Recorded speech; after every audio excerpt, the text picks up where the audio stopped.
Technology Music Society, Eastern, in 1995-96. He started the music band Kohal in Bangalore in 2007 with some of the members of the ETMS.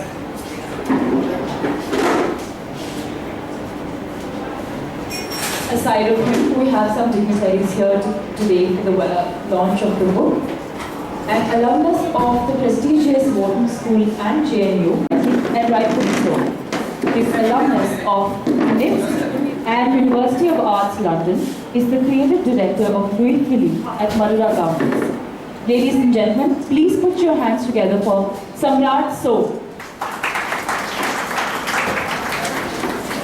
By day, this IIMB alumnus is a professor at IIM Bangalore, but as a man who dons many hats, he has already published 2 books. His latest book, Sept, is already a bestseller. Ladies and gentlemen, I'd like to welcome Rakesh Godhwani. A common thread that binds all the dignitaries we have here today is that they chose outside the ordinary. In the words of one of my favorite authors, Kurt Vonnegut, he says, in life, we must continually keep jumping off cliffs and develop our own wings on the way down. On that note, I'd like to invite all the guests here to launch the Beatles book officially and help him jump off the cliff.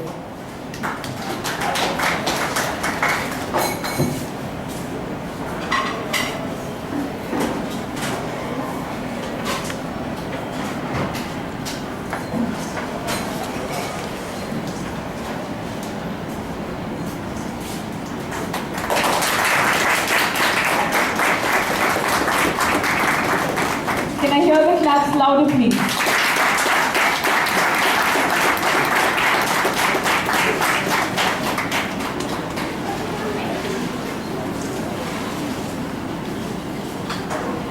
I'd now like to hand over to Rakesh.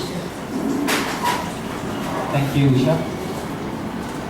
So, thanks a lot for all of you to have come here. Thanks a lot, Samrat, Aroon, and thank you, Sudiptu, for giving us the opportunity.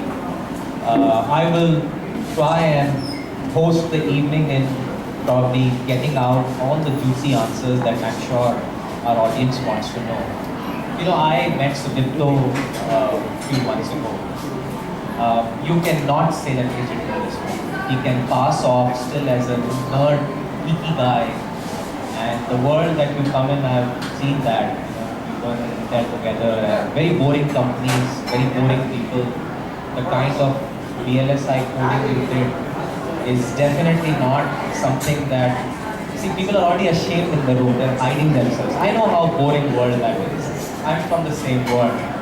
But I think when I met him and I started to read the book, the kind of things written in the book made me ask the fundamental question that how did somebody like you, who we all call an engineering, left-brained, logical, was able to write something so beautiful? I mean, why did this happen? How did you come across this book? And from VLSI writing to writing a book are 2 different worlds. So how did you go about doing it?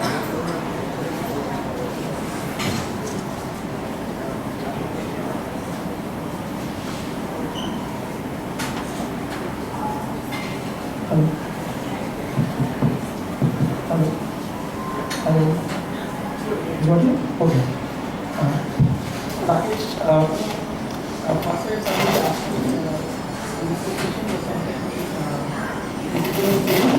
I mean, this complicated and I have some questions to read. I mean, somebody asked me,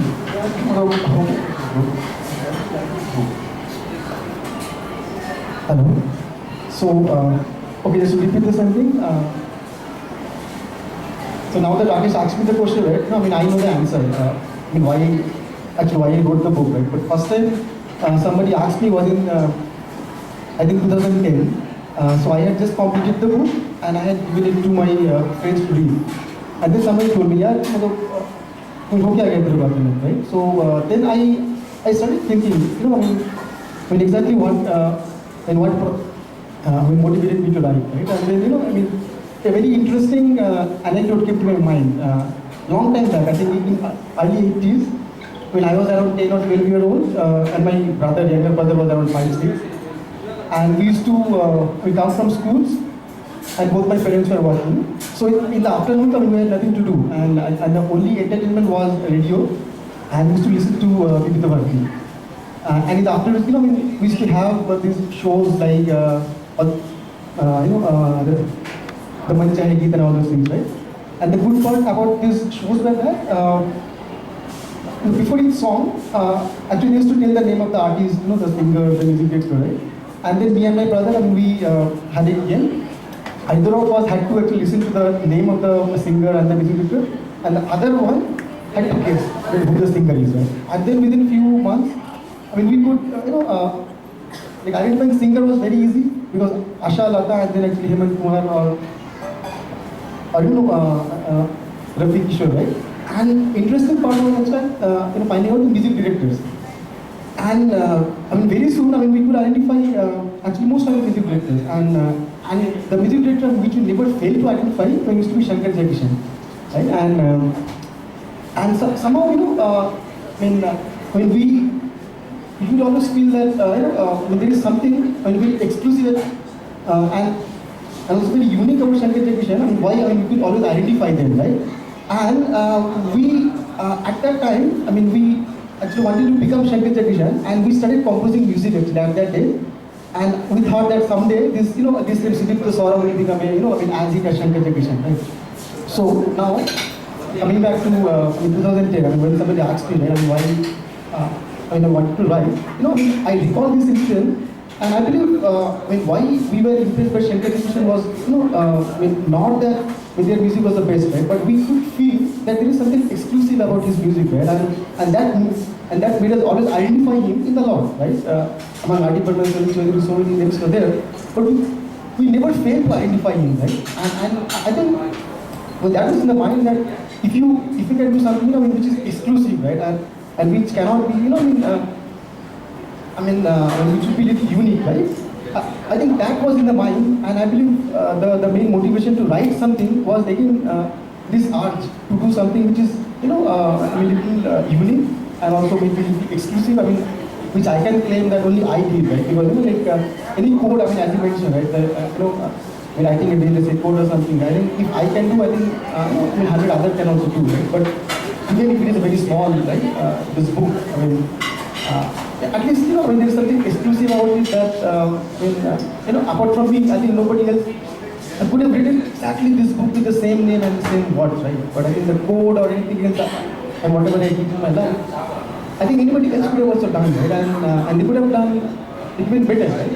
And I'm sure that in software or in hardware or in code, right? So I think the motivation was to do something which is exclusive, right? And I believe sort of becoming Shankar Jaikishan was not possible. I mean, we realized that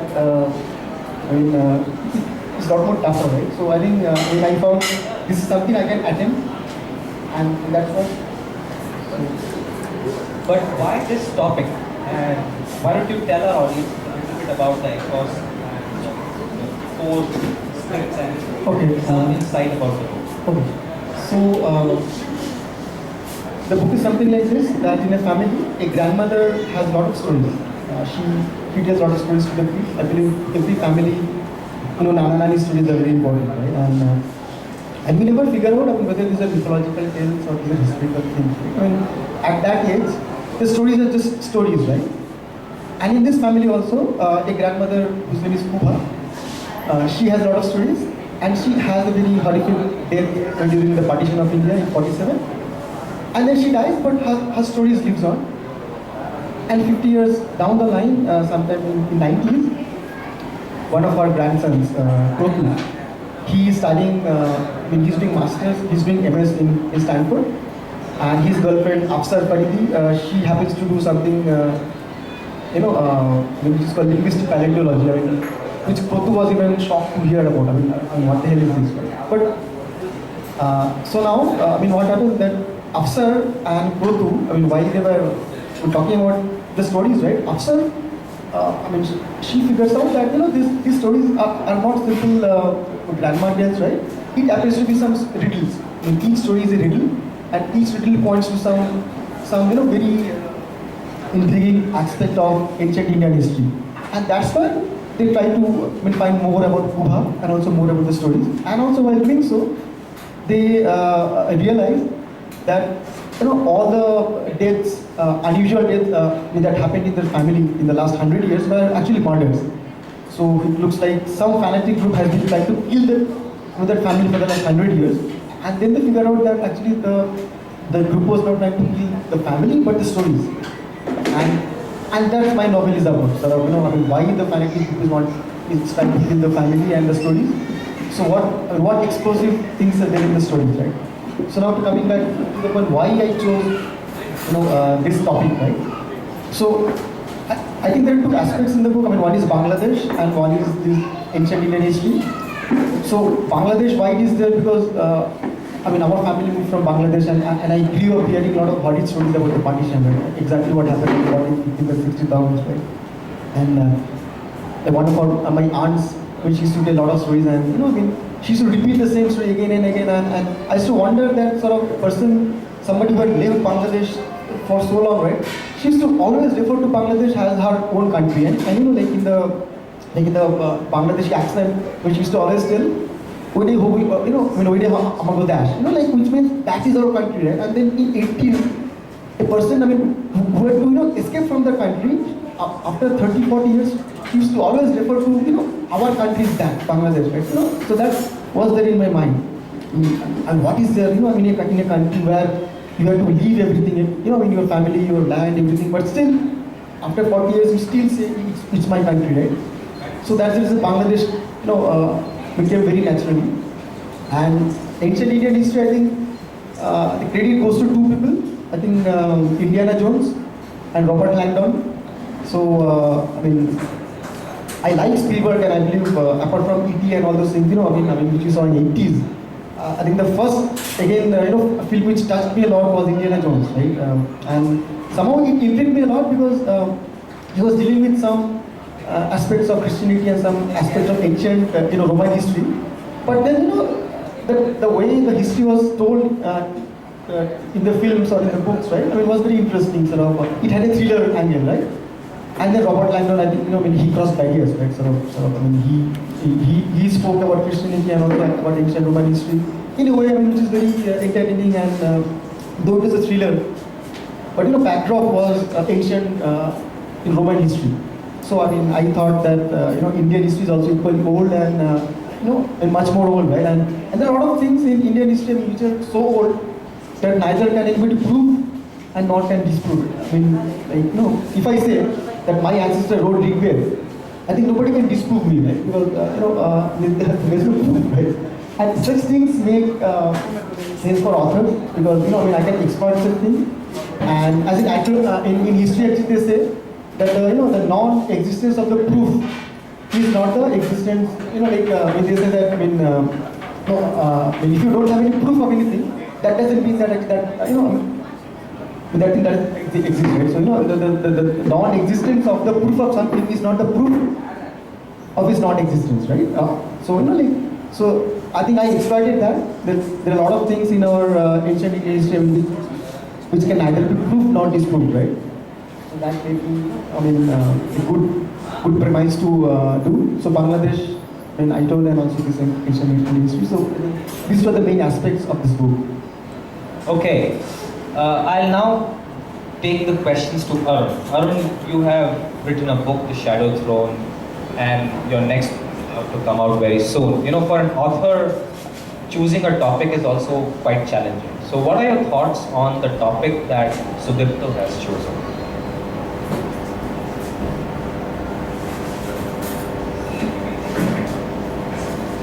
Thanks, Rakesh. I'll just share a small, what happens to be a true anecdote. Just a few weeks ago, my sort of uncle, who retired as the director of IIT Madras, and me were having a big argument.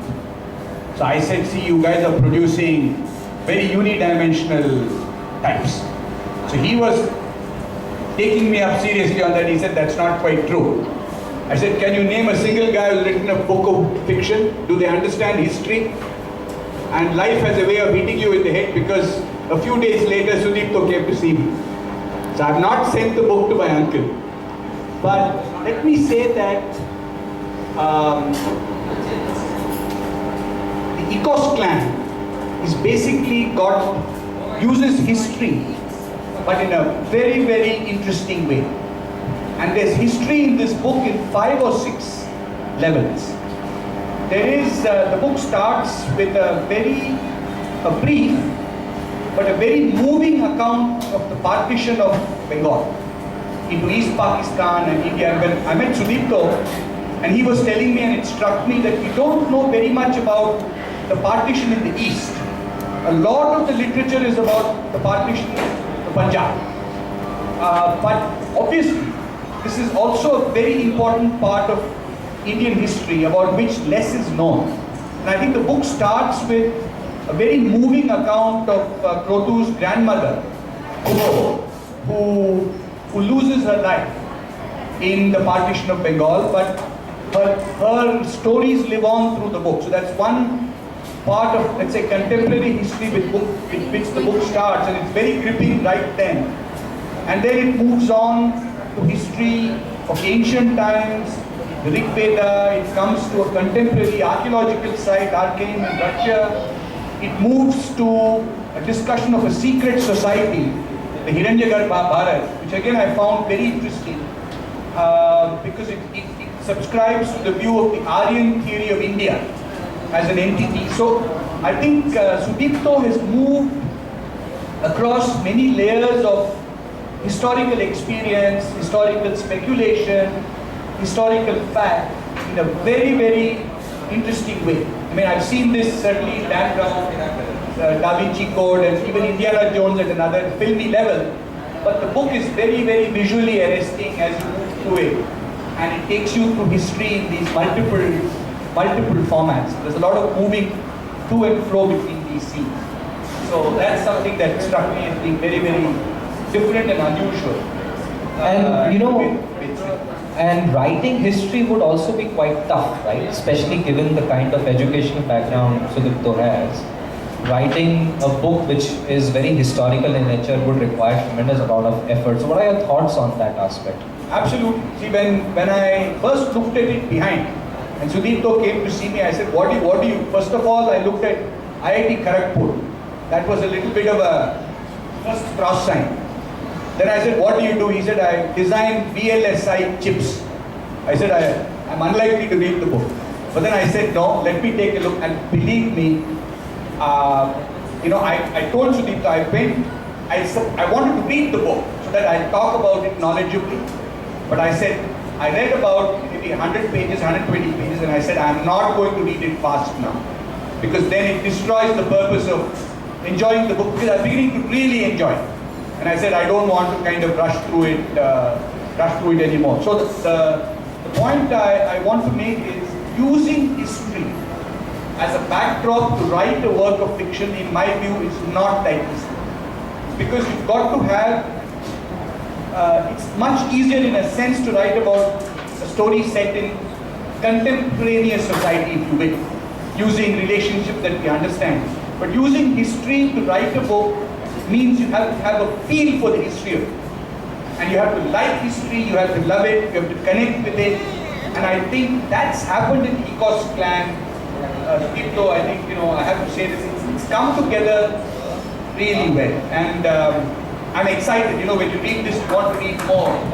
So really, history is very nicely woven into the book. Absolutely, and very vivid too. It's as if there's a movie playing at certain points of time, and then it switches back and forth between the partition times and then Stanford, and then keeps moving. That's brilliantly done. And I think there are crime scenes that happen in the book, right? There are the murders, the deaths of people that happen, and some of them have happened very early, like in the case of Krotu's grandmother. Some of them have happened before that, and some of them are happening as the book unravels. So there's this thread of crime and murder that's flowing through the historical sections of the book. So, keep the suspense really going. Absolutely. Samrat, what are your favorite parts of the Ekkos Clan?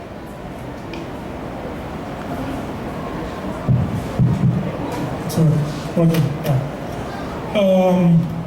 Before I get there. I must say, I'm actually the odd one out in this fort because doesn't have the only one who is maybe someone in the audience there who read the first draft of the book, and which is very, very different from how it came out once edited.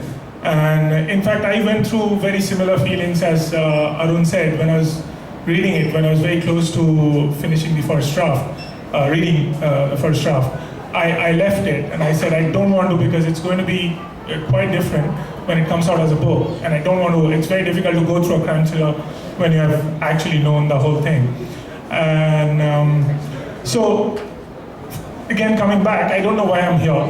One of the reasons I'm here may be because I know Shripto from school, and why we have remained friends over the last 20 years when he has gone to Kharagpur and I to Kharagpur and gone through the whole the business that he is in, etc., etc. And I'm in a completely different field is probably because we connect at certain levels in our interests, and one of those interests seem to be language. And I'm going to read a little bit from the book, and then we'll talk about what I like. This is from a chapter where Krotu, one of the first time, meets Afsar, one of the main characters in the whole story. She talked about her grandparents who were responsible for her passion for Persian and Urdu poetry. She asked about me, my family, and my friends. When I finished my long introduction, a drop of shade of red was coalescing into a sea of faded darkness in the eastern sky. I've talked enough, I said. Now it's your turn to talk again. What do you want to hear? Tell me about the topic of your research. Importance of linguistic paleontology in the study of early Indo-Iranians. Paleontology? I thought you were a linguist, not a geologist. Yes, I'm indeed a linguist. I said linguistic paleontology, not just paleontology. Like paleontology, which is the study of fossils of plants and animals of prehistoric geological ages, linguistic paleontology is the study of protohistoric people, cultures, through linguistic fossils or cognate terms preserved in their languages. Linguistic fossils and cognates, pretty simple stuff, no? I joked. Can you say why a definition always contains so many undefined words and expressions? So, this linguistic paleontology is what I didn't know the term before I started talking to Sudipto. But he actually doesn't keep it as grey and hard in the book. He very eloquently goes on to explain it, and this is a theme that runs through the whole book. It's actually one of the instruments that he uses to unravel the clues. Sudipto, who is better than you to let us know a little more about what interested you in this whole linguistic paleontology? Okay. So I think, let me give a small example to explain what exactly linguistic paleontology is. So, let's take a simple Tamil word like Palli. So Palli in Tamil means village, right? And like Tiruchirappalli and so there are a lot of place names in south and Palli has been the suffix. So Palli is village, and in Karnataka we have Halli, Devanahalli, and sort of I think in outer ring road actually they have the Halli is actually the only pronounceable part, and the other part you don't have to pronounce, right? Like other Halli and all this thing, right? So Halli and Palli are again same thing, right? And now now Halli and Palli are related words, and sort of in two different languages the same word has evolved into two different but sort of Akin words, right? And interestingly, Bengali also has the same word Palli, exactly in the same form, Palli, and in Bong we pronounce it in a different way. When we call it Polli, right? In Bongs have always O, right? Should be Po, right? So now in other languages, how Palli has been evolved, right? So that is very interesting. And languages are like living beings, right? Which evolve. and words also have life. What evolves into the various forms. Now this word Palli, what I was, if you see, so when can you get it, right? So now in Pa and La, if you replace Pa with Pa or Wa, then actually you get Wali or Wala. So Jalila Wala. So Jalila Wala, so in Punjab we have a lot of place names, but then we have Wala. So Wala is actually nothing but Palli or Pa La, where the Pa is replacing Wa, right? So apparently Wala and Palli are totally different, but if you know how languages evolve, right, then actually Wala and Palli are same.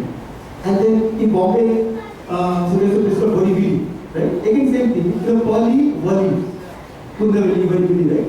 So Punjab has the same term, the Maharashtra has. Now, the La sound, the La can also change to something else, right? La actually becomes Ra, right? And this song, Kajrare, Kare, Kare, Nana. So Kajra and Kare, so both are actually, the law has evolved to Ra. Actually, so Kajra se aata hai, Kajra, so Kajra is actually Kajra, right? And Kare is actually Kare, Nana. So law and Ra actually they also change, right? Now you just think, Pa, La, you replace Pa with Va and La with Ra, then Vara, then Vijayawada, right? And interestingly, in Sindh and in Gujarat, even now, a lot of villages have name as Vara. So this Punjab, Sindh, Gujarat, Maratha, Dravid, Kalban, right?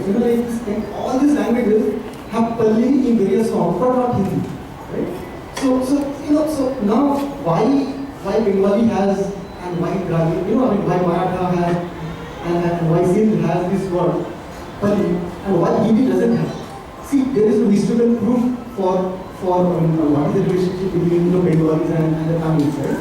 So these things can be reconstructed only by certain musical linguistic parallel, right? So you study the languages, you find how the words work, and from there now you know for sure that there has to be some connection between the Bongs and the Tamilians, right? Otherwise, why is this what Palli is there? And what is the relationship between the Gujus and the Sindhus and the South Indians, right? There has to be some relationship, right? So, and okay, now I was saying this to them, I just can't, stop from saying, this about Bengali and the Tamil. So, recent studies have shown that that Bengali is more Dravidian than Aryan language, right? And the reason is very interesting. Like in Hindi, we say, "Hum nahi jayenge," I will not go. In English also, we say, "I will not go." Right? That na or the negation always come, before the word. In Latin, in Sanskrit, in French, in German, in English, in Portuguese, Spanish, all languages which have come from the same group, like Sanskrit, Latin, Greek, Portuguese, which are all actually the same language family. Every land, the na always comes earlier. In Bangla, we say, "Ami dabuna." The na comes later, and that's exactly what is said in all the Dravidian languages. In Tamil, Telugu, Malayalam, right? So now when languages evolve, the structure remains same. Like the sound changes, right? The pa will become ba, but the structure, the grammar remains same, right? But in Bengali, the structure is a Dravidian structure, right? And it's a very intriguing thing, right? And then now historically there is very little evidence to say why Bengali and Tamil are so similar, right? In structure, right? But now it's now it's a lot of theories on say that actually the Bongs and Tamils are actually the same Bong. They have come from the same group of people, right? And if so, and then parallelly there are a lot of historical proof that the Sri Lankans and the Bengalis are similar because etymologically the Sri Lankans have actually so there are a lot of historical proofs also that people moved from Magar or the Bengal region more than 2000 years back, and the Sri Lankan language and the Sri Lankan people are ethnically the same as the Bengalis, right? Now, if you so this means that Tamil, Bengalis and Sri Lankans are ethnically the same people, right? This entire reconstruction can only happen, only through this linguistics. So this is a very interesting thing, and I have expanded this thing into a very in my book. And we not to make fun of this thing, but just to quickly to the thriller aspect. Wow, I didn't know all that. By the way, don't say that anywhere else. All of us will get beaten up. So. But that's very interesting. But that's also dangerous. So do you think at some point of time history can be convoluted, some things can be hidden, and would that lead to some new information that we see say, in the current scenario, taking the Tamil Sinhalese example forward? I think it's a very, very pertinent question today, and I think it has been pertinent for a long time. It's just didn't come up to the surface. That documented history is very difficult to change or challenge. It takes a lot of effort to, well, it has happened. Documented history, even when we know it is written usually by the victors or the creators of history are the ones who survive. Unwritten history is really stories that we were all talking about, and how they get molded and changed. And Sudipta and I often talk about how our mythological stories, that when you go beyond the shores of India, when you go to Cambodia or Indonesia or Malaysia, how they have changed, and some characters have taken more importance than we know them. How Ravana has become less of a villain, how there are justifications of his acts, etc. That is very interesting, and there is some truth. It's not mythology. It's almost real history. It's real history and stories of real people. And just now, before we started, you remember the story Aroon was narrating about Khusro, Shah Jahan's half brother. So maybe you have something to say on that. Yeah, I mean, I completely agree with what you're saying. See, that said, I think this book is quite richly layered. The stories that the grandmother has left behind, and the one that Indrani, I think, preserves and has kept alive. Pertain, I mean, I don't want to give the suspense of the book out, but it indicates that the stories originated in Afghanistan and the Hindu Kush. And this discovery of how the stories originated in the Hindu Kush, but they have parallels in what Oxford discovers in the Rig Veda. It's all very, it's quite daily. I mean, you don't really, you wouldn't think of it. So it's a very imaginatively to get a connection, where stories have a very, very definite role to play. And when Sudipta now spoke about the affinity between the Bengalis and the Tamils, I know why he caught me, because I am a Tamil. And Palli, while it stands for a town, the other meaning of Palli in Tamil is lizard. So I wonder if there is another paleontological significance there. But yeah, I mean, essentially, I completely agree. Stories have a very resonant, a very important value in society, and I think India is story-wise the richest in the world. And I think that as our generation, the new generations come up, we are hopefully recognizing that more and more, that we should not lose this treasure trove. So to that extent, I think it's well within Indian tradition. I was saying this cartoon. I agree, and also, many times when I was reading the book myself, the layers opened up so beautifully. And if you've read Dan Brown, there is this sentence that Dan Brown writes, "So dark the form of man." And that's how the whole book tries to unravel. And that's how the same feeling I get after reading Ekkos book, the Ekkos Clan, that every page will give you some connection which is historical, linguistic, pedagogical, then brings it to contemporary thriller aspect.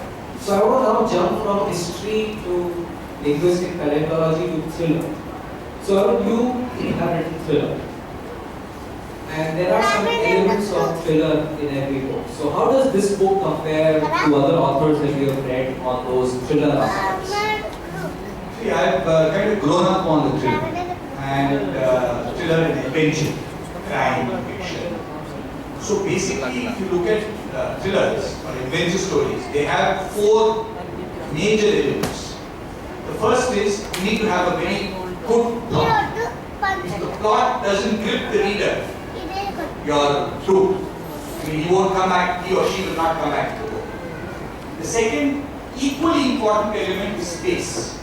So a good thriller, in the first chapter or first 10 pages, must hook you and then you must feel like continuing to read the book.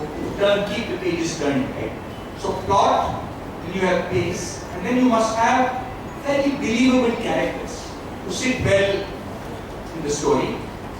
And the last element is backdrop and background. So all these are relevant, but the emphasis can change a little bit. So if you look at Dan Brown, the characterization in my view is nothing fantastic. But the plot is extraordinarily gripping, and so that's what has made the Da Vinci Code such a big seller. So if you look at Ekkos Clan, I think all of you, when you read it, you will have your own take on this. But you know, it's got strong elements of all the four.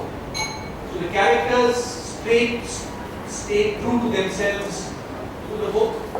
You have a very strong plot line, and the pace is such that you want to keep going, because he very cleverly Sudipto introduces the murder just at the right point. So you want to know what happened and why did it happen, and the murders are pretty gruesome themselves. So it's got these very nice interspersed elements. So I think the elements of a thriller, in my view, are all very well present in the book. So one of the elements that Aroon also mentioned was the backdrop and background, and I want to just label it as location in geography.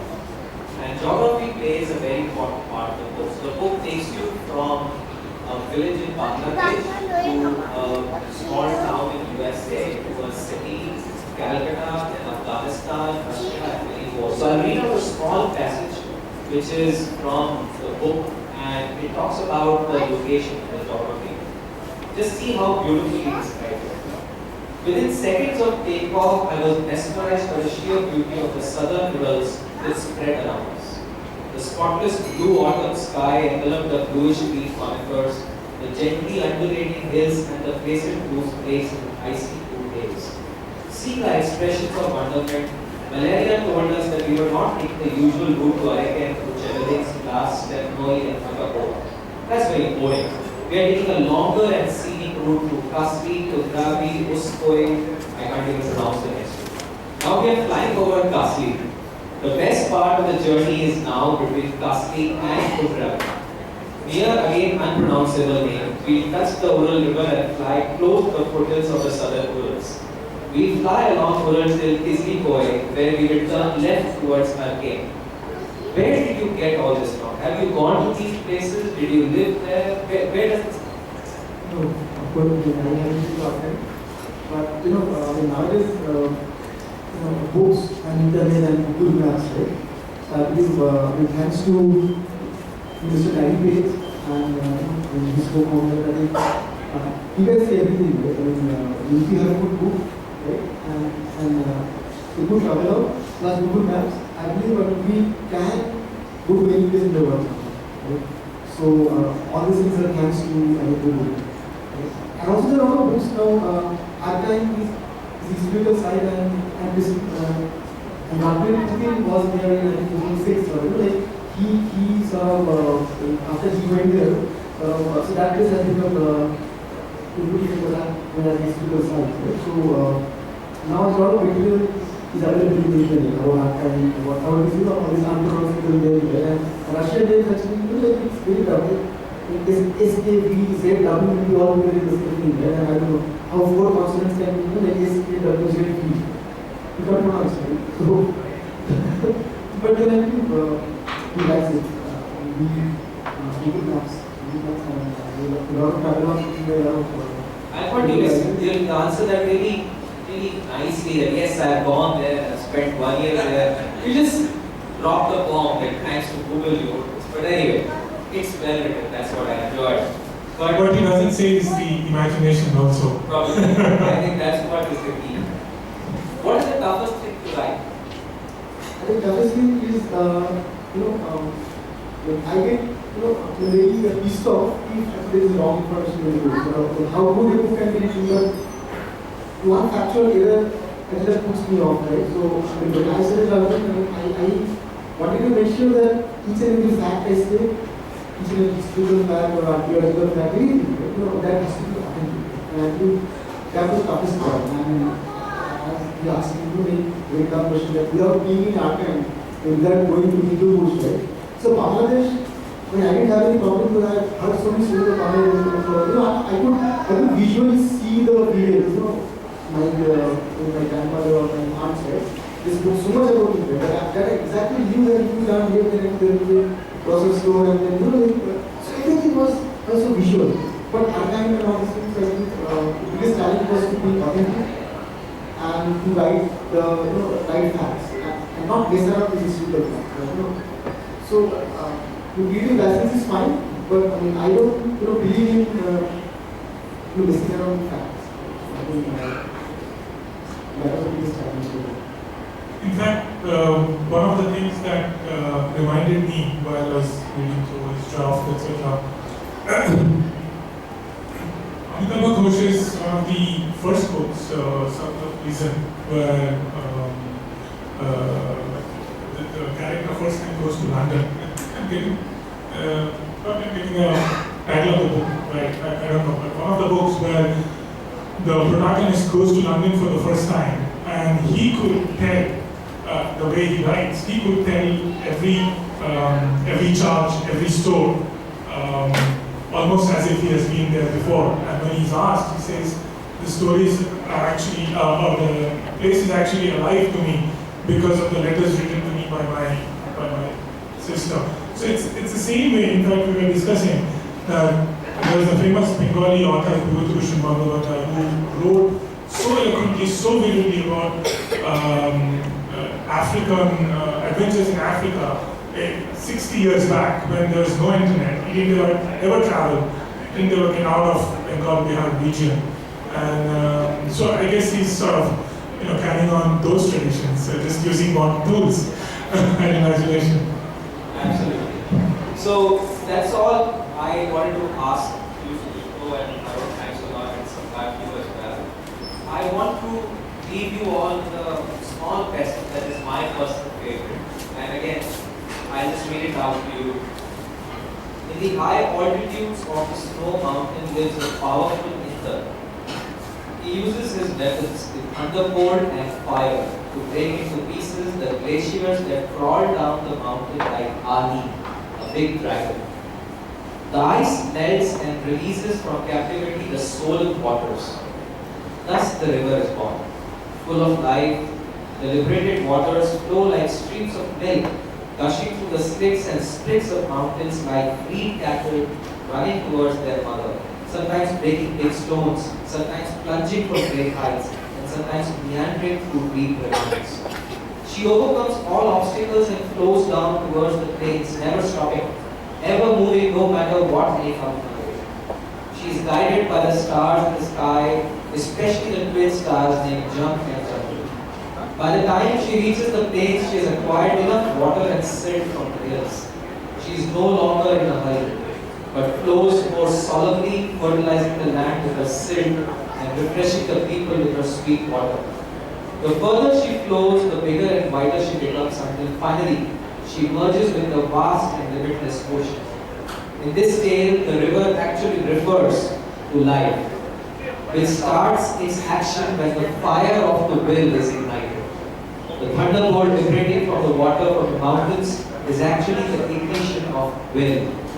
A life without a will or desire to achieve something is like death. Wonderful words. I hope this book, Ekkos Clan, does all the best. So, best of luck to Victor from all of us, and thank you for having us over here. Over to you.